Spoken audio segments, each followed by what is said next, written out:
Hello, students. How are you all? Hope you have understood the poem in the previous class. Today, we are going to know about the various poetic devices. What is poetic device?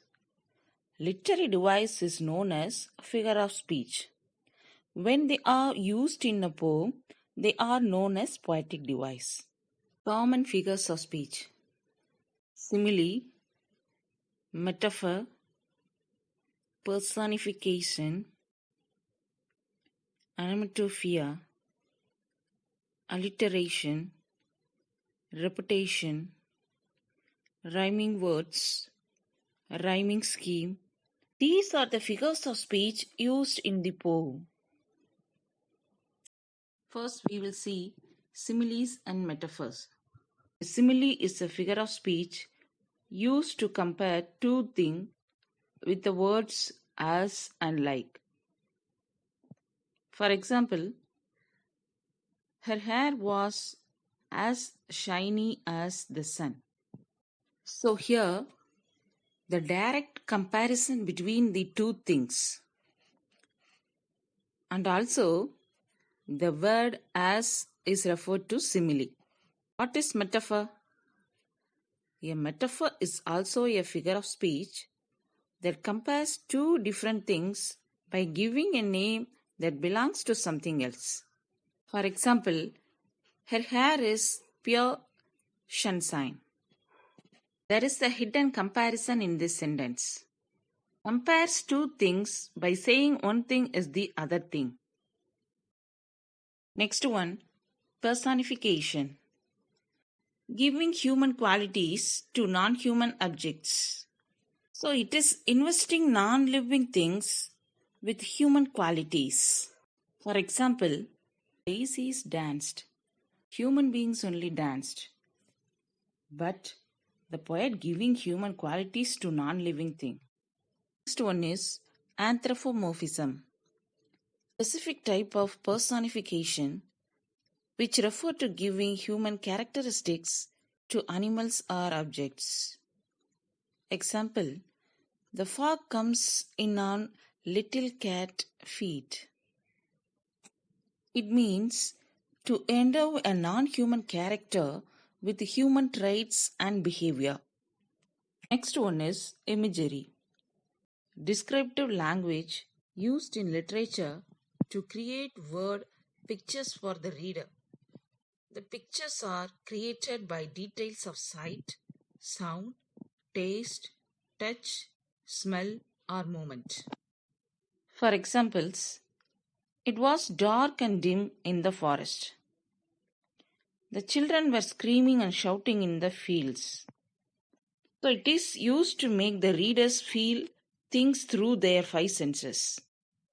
When you read a word or sentence or a paragraph, automatically the image will be shown in your mind. That is imagery.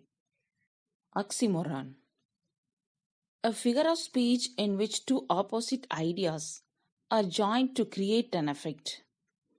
A combination of two contradictory or opposite words. Example, open, secret. Tragic, comedy. Seriously, funny. Awfully, pretty. Foolish, wisdom. Original, copies. Liquid, gas. So the two contradictory words used side by side. That is oxymoron. Next one is onomatopoeia. Formation and use of words that suggest by their sounds the object or idea being named. For example, bow wow, bang, buzz, crackle, clatter, hiss, murmur, sizzle, twitter, zoom. So the use of words containing sounds similar to noises they describe. Next, repetition. This is a device in which a word, phrase, a line, or a sentence which is repeated for emphasis. Example, when I was a child, I thought the new moon was a cradle. The full moon was Granny's round face. The new moon was a banana. The full moon was a big cake. So in this example, the new moon and the full moon was repeated. So that is repetition. Next one is assonance. The repetition of vowel sounds in words. For example, I loaf and invite my soul. I lean and loaf at my ease. So in this line, loaf, soul. So here the vowel sound is repeated. The same sounds. The second line also, lean, ease, E-A. The vowel sound is repeated. Consonants. Repetition of consonants within or at the end of the words.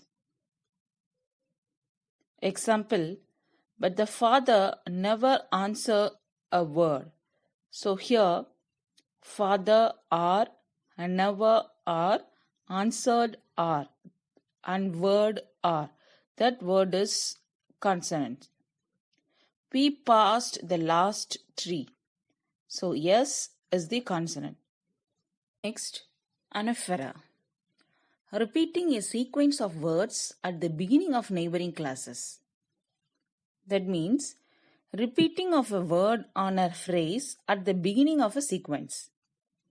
Example, in the time the savage bull sustains the yoke, time of all herget hawks will stoop or lure. In the time small wedges cleave the hardest oak, in the time the flint is pierced with the softest shower. Word in the time is repeated at the beginning. That is anaphora. Next one is alliteration. The repetition of the same letter or sound at the beginning of words. Example, she sells seashells by the seashore. Here, S and SH is the alliteration. Peter Piper picked a peck of pickled peppers. So here, P is the alliteration because the same letter at the beginning is repeated. Next one is hyperbole, a deliberate exaggeration or overstatement. We can use to stress some strong feeling but not literally.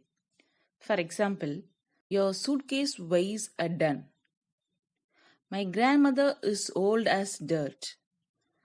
It is raining cats and dogs. So here the poet exaggerates something. Next one is allegory and symbolism. What is allegory? A story, poem, or picture that can be interpreted to reveal a hidden meaning. Symbolism. The use of symbols to represent ideas or qualities. So examples we will see in the poems. Next one is rhyming words. Rhyme is a repetition of similar sounds in two or more words. For example, news and views. The last three sounds of the words are same but the spelling is different. Next, rhyming scheme of the poem. The rhyming pattern that is created at the end of lines of poetry. For example, Mary had a little lamb, its fleece as white as snow, and everywhere that Mary went, the lamp was sure to go. In the first line of the last word is lamp. So we name it A. Second line of the last word is snow. We name it B.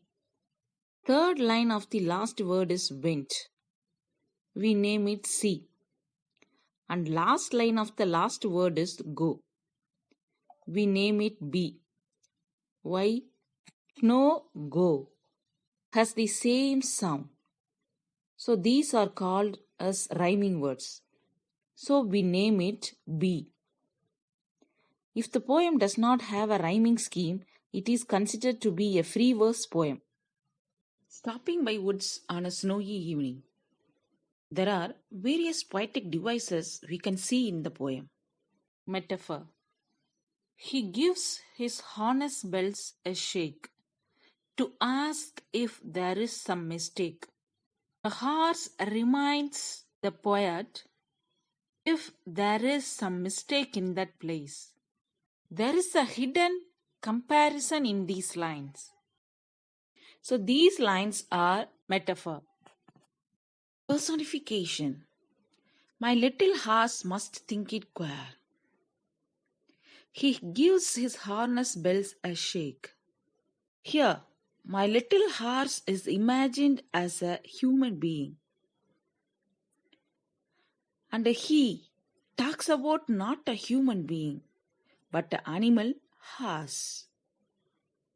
So giving human qualities to non-living things is called personification. Next one, imagery. Between the woods and frozen lake, the only other sounds they sweep, of easy wind and downy flake. The woods are lovely, dark and deep. So these lines are imagery. When you read a line, automatically the image will be shown in your mind.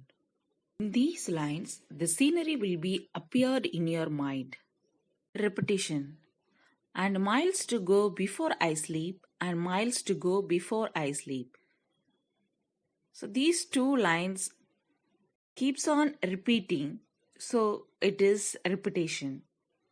Next one is hyperbole. To watch his woods fill up with snow. He exaggerate woods are filled with snow. That is hyperbole. Next one, allegory and symbolism. But I have promises to keep and miles to go before I sleep. The entire poem is an allegory with an inner meaning in addition to its surface meaning. Promises are symbolic of life's responsibilities, and sleep is symbolic of death. So these lines are called allegory and symbolism. Rhyming words. In the first stanza, no, though, snow. So the last words in the lines produce the same or similar sounds. Second stanza, cure, near, ear. Third stanza, shake, mistake, flake. Fourth stanza, deep, keep, sleep, sleep. Rhyming scheme of the poem. In the first stanza, AABA. Second stanza, AABA. Third stanza, AABA. And fourth stanza, AAAA. Next one is alliteration. Whose words these are, I think I know. In this line, whose words, W is the alliteration. These think, T is the alliteration. Because the repetition of consonant sound at the beginning of the word in the same line. His house is in the village though. H and T is the alliteration. He will not see me stopping here. H and S is the alliteration in this line. These are the figures of speech used in the poem Stopping by Woods on a Snowy Evening.